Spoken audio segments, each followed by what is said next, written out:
বর্ষার আগেই রাজধানীতে চোখ রাঙাচ্ছে ডেঙ্গু। দক্ষিণ সিটির ২৭টি ওয়ার্ডে উচ্চ ঝুঁকিতে, বাড়ছে নগরবাসীর উদ্বেগ।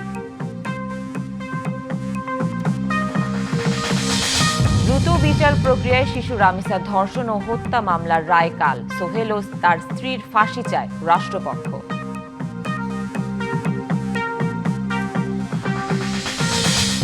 ২০২৬-২৭ অর্থবছরের বাজেট অধিবেশন কাল। আজ সরকারি দলের সংসদীয় দলের সভা। সার্বিক নিরাপত্তায় বেশ কিছু নিষেধাজ্ঞা ডিএমপির। বাবা মাকে ভরণ পোষণের আইন থাকলেও প্রয়োগ নেই বাস্তবে। সামাজিক, আর্থিক কিংবা আবেগের কারণে আইনি জটিলতায় যান না বেশিরভাগ বাবা মা। এখনো পুরোপুরি শুরু হয়নি বৃষ্টির মৌসুম। কাগজে কলমে আসেনি বর্ষা, কিন্তু তার আগেই ঢাকা দক্ষিণে চোখ রাঙাচ্ছে ডেঙ্গু। অলিগলি থেকে বহুতল ভবন, নির্মাণাধীন স্থাপনা থেকে বসতবাড়ি, নগরের প্রায় সর্বত্রই মিলছে এডিস মশার প্রজননের চিহ্ন। খোদ সিটি কর্পোরেশনের জরিপ বলছে ডেঙ্গুর ঝুঁকিতে রয়েছে ৬৩টি ওয়ার্ড, যার মধ্যে ২৭টি উচ্চ ঝুঁকিতে। এই পরিস্থিতিতে ডেঙ্গু নিয়ে বাড়ছে নগরবাসীর উদ্বেগ।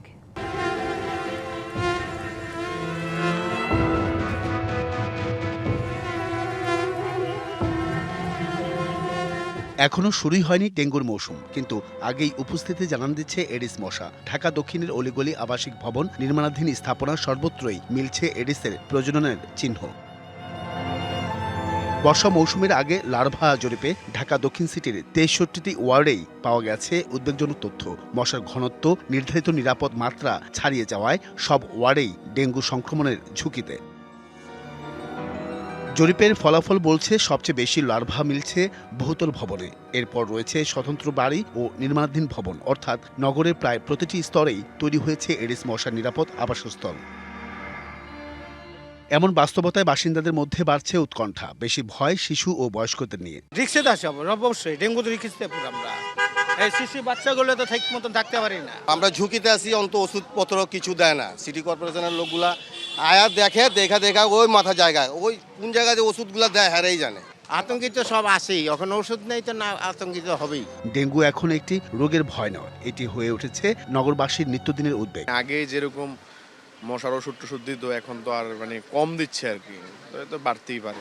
আজকে বলে যায়, কালকে আসে, 2 মাস একবার দিয়া 6 মাস নাই। অনেক সময় ডেঙ্গু রোগী যে বাসায় ধরা পড়ে, তারপরে দেখা যায় ওই বাসায় আসে, আশেপাশে একটু দেখে, কিন্তু তদারকি করলে অনেক জায়গায় এটা অবশ্যই পাওয়া যাবে। পরিস্থিতির গুরুত্ব বিবেচনায় বিশেষ কর্মসূচি ঘোষণা করেছে ঢাকা দক্ষিণ সিটি কর্পোরেশন। ক্র্যাশ প্রোগ্রামের আওতায় এনে এবং এগুলোর জন্য আমরা আঞ্চলিক নির্বাহী কর্মকর্তাদের নেতৃত্বে প্রত্যেকটা ওয়ার্ডে আমরা টিম করে দিয়েছি যে কোথায় কতটুকু কাজ হলো, এবং সেটা রিপোর্ট 15 দিন অন্তরই তাদেরকে আবার রিপোর্ট জমা দিতে হবে। জরিপ কার্য চালিয়েছি, তার মধ্যে 60 to 80% বাড়িতে আমরা লার্ভা পেয়েছি। তাদেরকে আমরা সতর্ক করেছি, আর ভবিষ্যতে যদি তারা সতর্ক না হয় তাহলে মোবাইল কোড দিয়ে তাদেরকে জরিমানা, জেল যা যা করা দরকার আমরা করব। বিশেষজ্ঞদের মতে ডেঙ্গু প্রতিরোধের সবচেয়ে কার্যকর উপায় মশার প্রজনন স্থল ধ্বংস করা। তাই সিটি কর্পোরেশনের অভিযানের পাশাপাশি নগরবাসীকেও হতে হবে সচেতন। Ariful Islam, DBC news, Dhaka. রাজধানীর মিরপুরে পল্লবীতে ৮ বছরের শিশু রামিসাকে ধর্ষণের পর গলা কেটে হত্যার ঘটনায় করা চাঞ্চল্যকর মামলার রায় কাল। ঢাকা মহানগর শিশু সহিংসতা দমন ট্রাইব্যুনালের বিচারক মাসরুর সালেকিনের আদালত বৃহস্পতিবার রাষ্ট্র ও আসামি পক্ষের যুক্তিতর্ক উপস্থাপন শেষে এ মামলার রায়ের দিন ধার্য করেন। গেল সোমবার আদালত আসামি সোহেল ও তার স্ত্রী স্বপ্নার বিরুদ্ধে অভিযোগ গঠনের মাধ্যমে বিচার শুরুর আদেশ দেন। পরদিন চার্জশিটভুক্ত 18 সাক্ষীর মধ্যে 16 জনের সাক্ষ্য নিয়ে সাক্ষ্য গ্রহণ সমাপ্ত করেন। আত্মপক্ষ সমর্থন শুনানিতে আসামিরা নিজেদের নির্দোষ দাবি করেন। গত 24 মে ট্রাইব্যুনাল 2 আসামির বিরুদ্ধে দাখিল করা অভিযোগপত্র আমলে নেয়। এর আগে একই দিন ঢাকার চিফ মেট্রোপলিটন ম্যাজিস্ট্রেট আশরাফুল হকের আদালতে মামলার তদন্তকারী কর্মকর্তা পল্লবী থানার উপপরিদর্শক ওহিদুজ্জামান অভিযোগপত্র জমা দেন। পরে মামলাটি বিচারের জন্য ঢাকা মহানগর শিশু সহিংসতা দমন ট্রাইব্যুনালে পাঠানো হয়। গেল 19 মে দ্বিতীয় শ্রেণীর ছাত্রী রামিসা সকাল 9:30টার দিকে ঘর থেকে বের হলে স্বপ্না তাকে কৌশলে তার ফ্ল্যাটের ভেতরে নেয়। সকাল 10:30টার দিকে রামিসাকে স্কুলে যাওয়ার জন্য খোঁজাখুঁজি করতে থাকেন তার মা। এক পর্যায়ে রামিসার আসামির ফ্ল্যাটের সামনে রামিসার জুতা দেখতে পান তিনি। ডাকাডাকির পর কোনো সাড়া শব্দ না পেয়ে রামিসার বাবা মা এবং আশেপাশের অন্যান্যরা দরজা ভেঙে ভেতরে প্রবেশ করেন। এ সময় লোকজন আসামির শয়নকক্ষের মেঝেতে রামিসার মস্তকবিহীন লাশ এবং মস্তক রুমের ভেতরে একটি বড় বালতির মধ্যে দেখতে পান।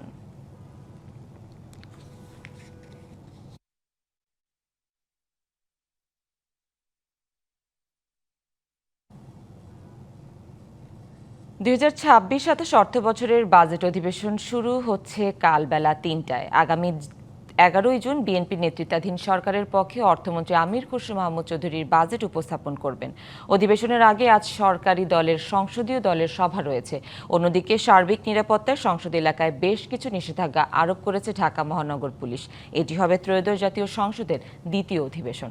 সাধারণত বাজেট অধিবেশন দীর্ঘ হয়। সংসদ সচিবালয়ের সূত্রে জানা গেছে, অধিবেশন শুরু হওয়ার আগে সংসদের কার্য উপদেষ্টা কমিটির বৈঠকে সংসদ কতদিন চলবে তা নির্ধারণ করা হবে। নতুন সরকার দায়িত্ব নেয়ার পর থেকেই প্রাক বাজেটে কার্যক্রম শুরু হয়েছে। বিভিন্ন অংশীজন ও স্টেক হোল্ডারদের সঙ্গে বৈঠক করে মতামত নেওয়া হচ্ছে। এসব পরামর্শের ভিত্তিতেই চূড়ান্ত করা হবে বাজেটের আকার ও অগ্রাধিকার খাত। অর্থ বিভাগ সূত্রে জানা গেছে, এবারের বাজেটের সম্ভাব্য আকার হতে পারে 9,30,000 কোটি টাকা। প্রস্তাবিত বাজেট কাঠামো অনুযায়ী মোট ব্যয় ধরা হতে পারে 8,83,000 কোটি টাকা। এর বিপরীতে মোট রাজস্ব আয়ের লক্ষ্য নির্ধারণ করা হতে পারে প্রায় 6,36,000 কোটি টাকা। ঋণ নির্ভর গতানুগতিক কাগুজে বাজেট নয়, বাস্তবায়ন ভৌগোলিক বৈষম্যমুক্ত আর্থিক পরিকল্পনা দেখতে চান রাজশাহীর মানুষ। তারা বলছেন, গ্রামীণ জনপদের উন্নয়নে বাজেট হতে হবে কৃষি ও কৃষক নির্ভর। কর্মসংস্থান ও কর্মমুখী শিক্ষায় থাকতে হবে বিশেষ বরাদ্দ। ভ্যাট ট্যাক্স না বাড়িয়ে এর আওতা বৃদ্ধি বা নতুন করদাতা সৃষ্টি করতে হবে। বাজেট বাস্তবায়ন করতে হবে দুর্নীতিমুক্তভাবে। প্রতি বছরই বাজেট আসে, কিন্তু জনজীবনে আসে না প্রত্যাশিত পরিবর্তন। বাড়ে মূল্যস্ফীতি, জীবনযাত্রার ব্যয়। তাই আসন্ন বাজেট ঘিরে নতুন সরকারের কাছে কৃষিপ্রধান রাজশাহীর মানুষের প্রত্যাশাও বেশি। বাজেটে সার ও কৃষি উপকরণের দাম বৃদ্ধি না করার দাবি জনগণের।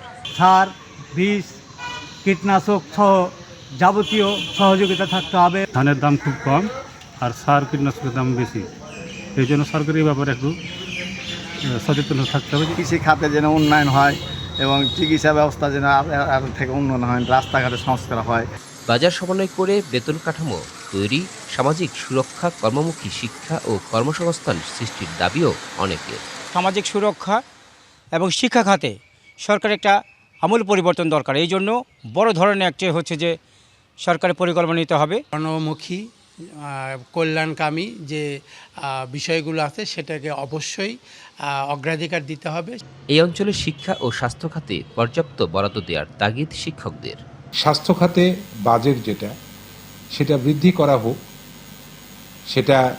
সেটাও ঠিক শিক্ষার মতনই সুষ্ঠু বাস্তবায়ন এবং বাস্তবসম্মতভাবে বাস্তবায়ন।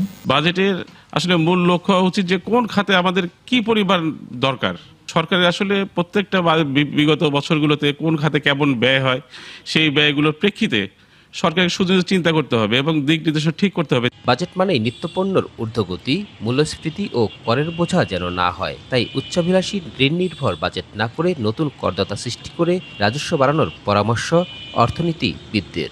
বাজেট বাস্তবায়ন যেন আধুনিক হয়, বাজেট বাস্তবায়ন যেন দুর্নীতিমুক্ত হয় এবং বাজেটের যে আয় এবং ব্যয়ের যে খাত, এটা যেন বাস্তবায়নযোগ্য হয়। আমাদের কিন্তু কর দেওয়ার সামর্থ্য আছে আরও অনেক বেশি মানুষের, তাদেরকে করের আওতায় নিয়ে আসা উচিত। প্রত্যক্ষ করের দিকে বেশি ফোকাস করতে হবে। যারা সত্যিকার অর্থে যারা ঋণ দিচ্ছেন আর কি কর, তাদেরকে করের আওতায় নিয়ে আসা এবং এটা বাড়ানো আর কি। বাজেটে রাজশাহী অঞ্চল যেন বৈষম্যের শিকার না হয়, সেদিকে নজর চান বিশ্লেষকরা। Sourav Habib, DBC news, Rajshahi. বৃদ্ধ বাবা মাকে ভরণ পোষণের বাধ্যবাধকতা আছে সন্তানের। 2013 সালের পিতা মাতার ভরণ পোষণ আইনে দেয়া হয়েছে সেই অধিকার, আর তা না মানলে রয়েছে জরিমানা অথবা কারাদণ্ডের বিধান। তবে বাস্তবে এই অধিকারের তেমন কোনো প্রয়োগ নেই। সামাজিক, আর্থিক ও আবেগীয় কারণে আইনি জটিলতায় যান না বেশিরভাগ বাবা মা। তাই শেষ বয়সে অনেকের জীবন কাটে আর্থিক কষ্ট ও নিঃসঙ্গতায়। আমি বোতল কুড়াই 20 টাকা কেজি বোতল, 1 কেজি বোতল কতটি হয়?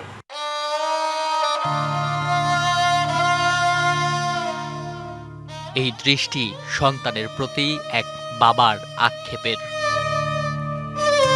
25 বছর ধরে ছেলে মেয়ে খোঁজ নেয় না বৃদ্ধ খোকনের। রাস্তায় বোতল আর কাগজ কুড়িয়েই দিন যায় তার।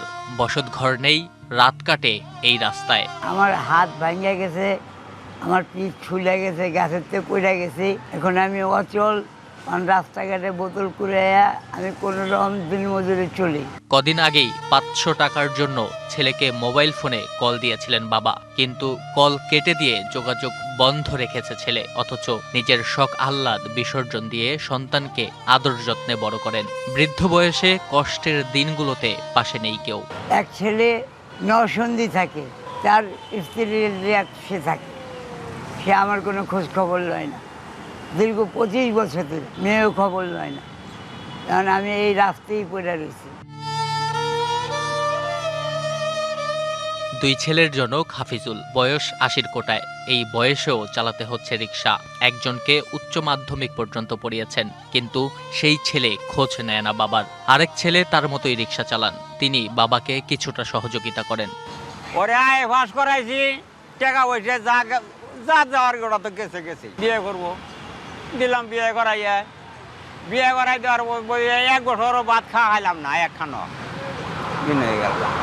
দেশের এমন বাস্তবতায় 2013 সালে পিতামাতার ভরণপোষণ আইন করা হয়। এই আইনে পিতামাতার ভরণপোষণের বাধ্যবাধকতা রয়েছে সন্তানের, এমনকি তাদের অবর্তমানে দাদা দাদি ও নানা নানিকেও ভরণপোষণের বাধ্যবাধকতা রয়েছে।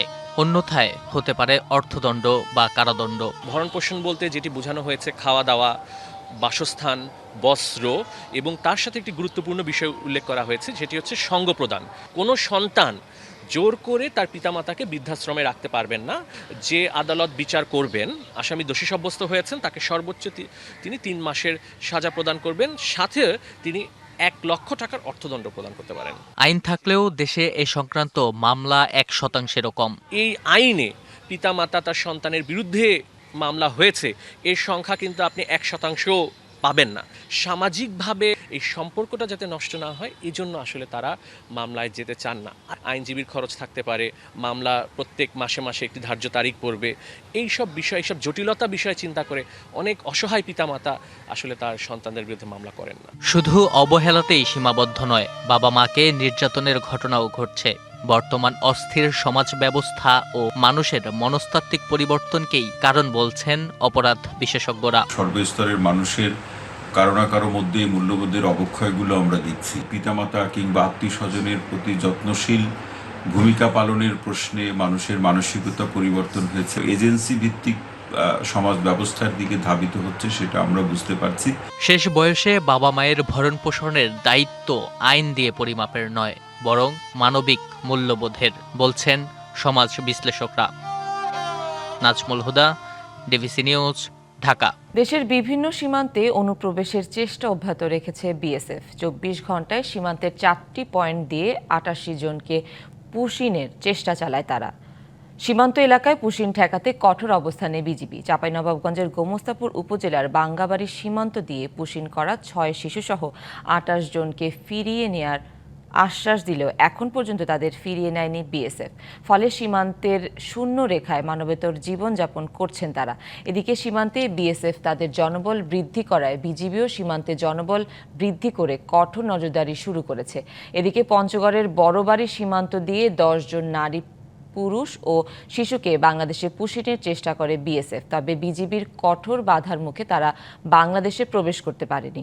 বিজিবি সূত্রে জানা গেছে, শুক্রবার ভোরে বিএসএফ তাদের বাংলাদেশে প্রবেশ করানোর চেষ্টা করলেও বিজিবির টহল দল তা প্রতিহত করে। কোম্পানি কমান্ডার পর্যায়ে পতাকা বৈঠক অনুষ্ঠিত হলেও বিএসএফ তাদের ফেরত নিতে রাজি হয়নি।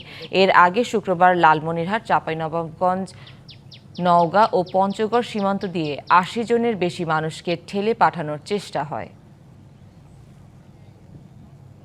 ভারতে অবৈধভাবে অবস্থানরত বাংলাদেশিদের আইন অনুযায়ী ফেরত পাঠাবে ভারত। শুক্রবার এক প্রেস ব্রিফিংয়ে দেশটির পররাষ্ট্র মন্ত্রণালয়ের মুখপাত্র রণধীর জয়সওয়াল এ তথ্য জানিয়ে আরও বলেন, আটকদের দেশে ফেরাতে নাগরিকত্ব যাচাই প্রক্রিয়া দ্রুত শেষ করতে ঢাকার প্রতি তাগিদ দিয়েছে নয়াদিল্লি। ভারতে অবৈধভাবে বসবাসরত বাংলাদেশ সহ যে কোনো বিদেশি নাগরিকদের বিরুদ্ধে সুনির্দিষ্ট আইন অনুযায়ী ব্যবস্থা নেওয়া হবে। এরই মধ্যে দ্বিপাক্ষিক চুক্তির আওতায় নাগরিকত্ব যাচাইয়ের জন্য বাংলাদেশ সরকারের কাছে কিছু আবেদন পাঠানো হয়েছে। দ্রুততা যাচাই করে নিষ্পত্তি করতে ঢাকাকে অনুরোধ জানানো হয়েছে। ঢাকার হযরত শাহজালাল আন্তর্জাতিক বিমানবন্দরের কার্গো ভিলেজে আগুনের ঘটনা ঘটেছে। শুক্রবার রাত 11টা 24 কার্গো ভিলেজের 9 নম্বর গেট এলাকায় আগুন লাগে। পরে ফায়ার সার্ভিসের 4টি ইউনিটের 15 মিনিটের চেষ্টায় আগুন নিয়ন্ত্রণে আসে। তবে তাৎক্ষণিকভাবে আগুন লাগার কারণ ও ক্ষয়ক্ষতি সম্পর্কে জানা যায়নি। এর আগে গত বছরের অক্টোবরে শাহজালাল আন্তর্জাতিক বিমানবন্দরের আমদানি কার্গো কমপ্লেক্সে আগুন লাগে। সে সময় ফায়ার সার্ভিসের 37টি ইউনিট আগুন নেভাতে কাজ করে। সেই আগুন পুরোপুরি নেভাতে লেগে যায় 27 ঘন্টা। শৈশবের সরলতা হোক বা বার্ধক্যের অসহায়ত্ব, কোনো কিছুই যেন নিরাপদ নয় যৌন সহিংসতার বা থাবা থেকে। জামালপুরে একের পর এক ধর্ষণের ঘটনায় বাড়ছে আতঙ্ক। 2.5 বছরের শিশু থেকে শুরু করে 60 বৃদ্ধা ধর্ষণের শিকার হচ্ছেন। এমন বাস্তবতায় নারীদের পাশাপাশি শিশুদের নিরাপত্তা নিয়েও উদ্বেগ দেখা দিয়েছে সমাজ জুড়ে। ধর্ষণ বেড়ে যাওয়ার কারণ হিসেবে সামাজিক অবক্ষয় আর ধর্মীয় মূল্যবোধের অভাবকে দায়ী করছেন সমাজবিজ্ঞানীরা। দেওয়ানগঞ্জের চরকালিকাপুর গেল 8 মে এই এলাকার একটি বাগানবাড়িতে ধর্ষণের শিকার হয় 2.5 বছরের শিশু।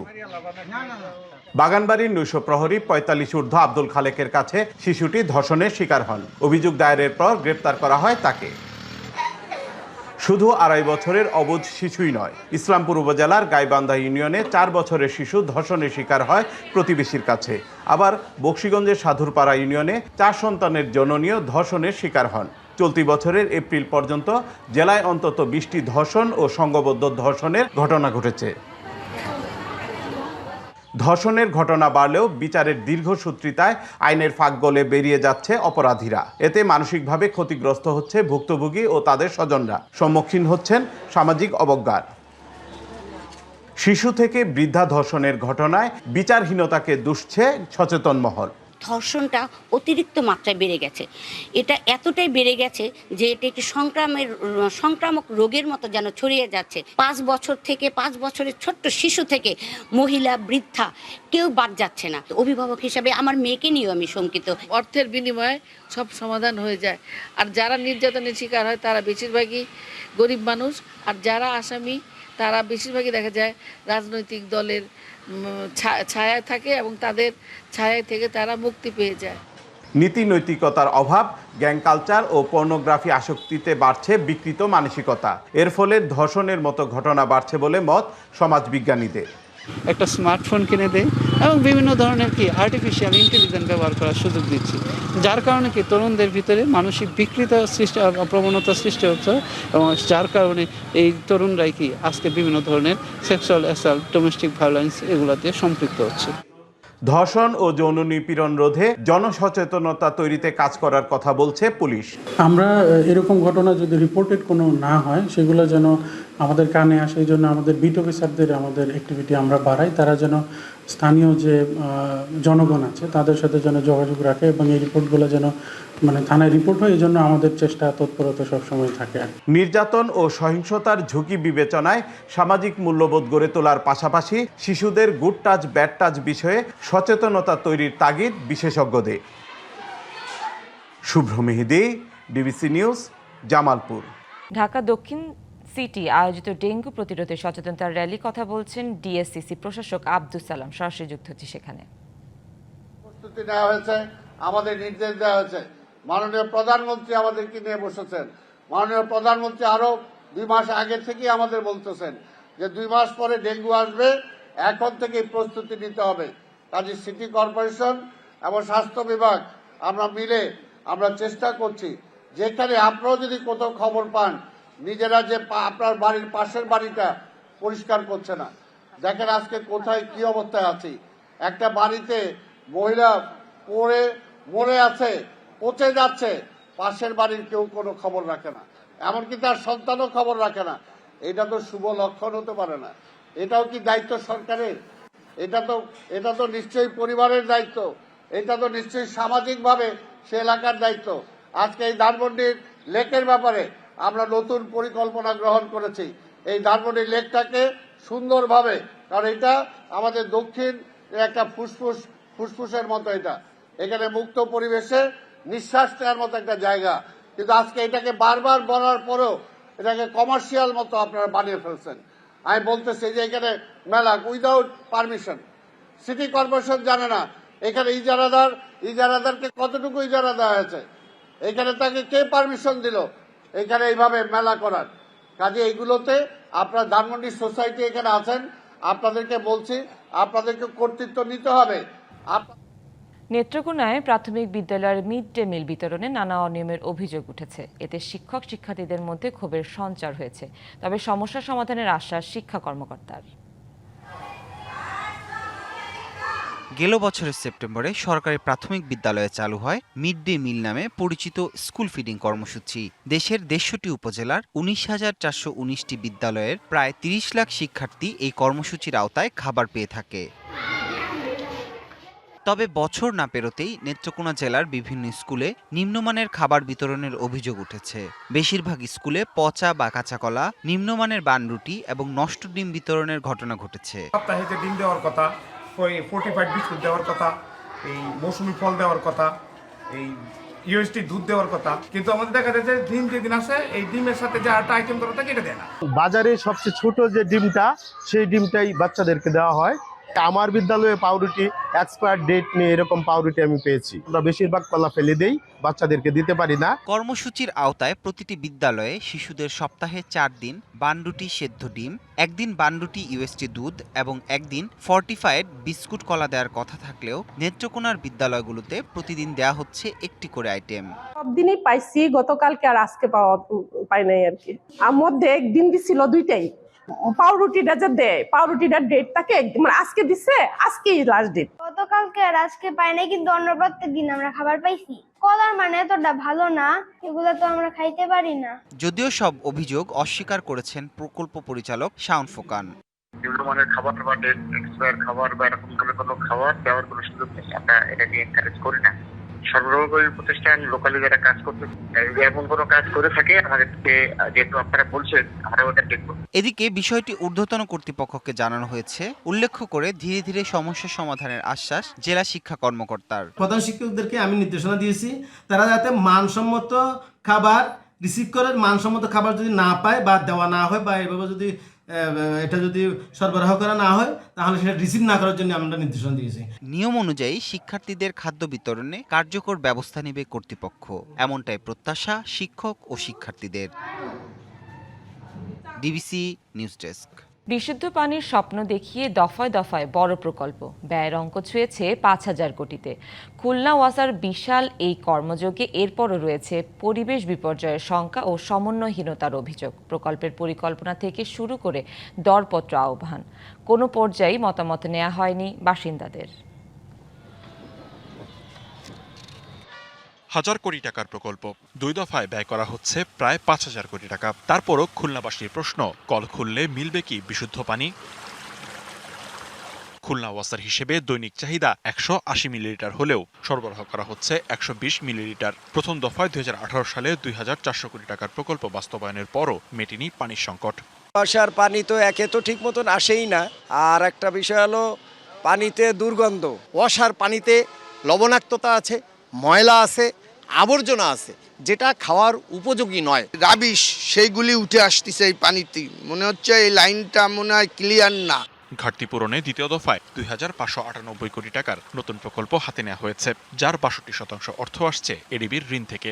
শুকনা মৌসুমে লবণাক্ততা কিছুটা হলেও আমরা সেখানে প্রভাবিত হচ্ছে, এবং ওভার দ্য ইয়ার্স আমরা দেখতে পাচ্ছি যে আস্তে আস্তে আপওয়ার্ড লবণাক্ততার পরিমাণ বাড়ছে। 50% যদি আমাদের সার্ভিস দিতে পারে তাহলে সেইটার জন্য ব্যাকআপ হিসেবে আমরা এই ৭৫টি টিউবওয়েল স্থাপন করেছি। তবে এই প্রকল্প নিয়েও আছে প্রশ্ন।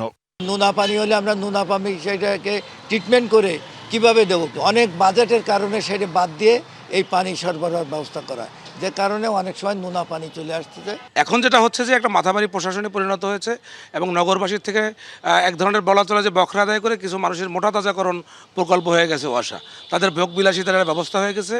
2011 সালে ওয়াসা প্রতিশ্রুতি দিয়েছিল ভূগর্ভের ওপরের পানির ব্যবহার বাড়িয়ে ভূগর্ভস্থ পানির ওপর নির্ভরতা কমানো, কিন্তু প্রথম প্রকল্পে 40টি গভীর নলকূপ বসানোর পর নতুন প্রকল্পে আরও 75টি নলকূপ বসানোর পরিকল্পনা করেছে। খুলনায় এখনই কিন্তু ভূগর্ভস্থ পানি পাওয়া যাচ্ছে না।